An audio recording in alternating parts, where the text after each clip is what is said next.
కొంతమంది గృహాలు చూస్తామంటే ఏదో ఒక పని ఎప్పుడు చేస్తాను, 2 నెలలకు ఒకసారి చేస్తానే ఉంటారు. ఎందుకు ఉన్నారు? 2 నెలలకు ఎవరో ఒకరు వస్తారు వాళ్ళ ఇంటికి. ఆయన వచ్చినప్పుడు మీ కిటికి తీసే అంటాడు. ఇంకొక ఆయన ఈ మధ్యలో వస్తాడు, ఆయన మీ కిటికి తీసేయమంటాడు. ఇంకొక ఆయన వస్తాడు, ఈ గుమ్మని తీసేయమంటాడు. ఇంకా ఆలోచనప్పుడు ఏలొచ్చినప్పుడు ఒక్కొక్క మాట చెప్పేటప్పటికి చాలామంది ఏం చేస్తారంటే ఏదో ఒక పని చేస్తూనే ఉంటారు.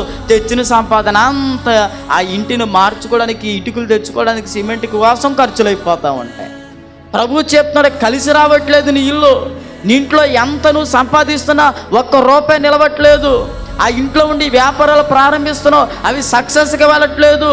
ఆ ఇంట్లో ఉండి ఇదిగో ఎన్నో డబ్బులు పెట్టుబడి పెడుతున్నావు, ₹1 లాభంగా కనబడట్లేదు, కలిసి రావట్లేదంటే నీ ఇల్లు పాడైపోయిందని ఒక్కసారి జ్ఞాపకం చేసుకో. మళ్ళీ మనం పరిశీలన చేసుకుని మన గృహముల యొక్క స్థితిగతుల్ని మనం ఒక్కసారి సరి చేసుకోవడానికి నా ప్రభు అవకాశం ఇవ్వడానికి మాటలు బయలుపరుస్తున్నాడు.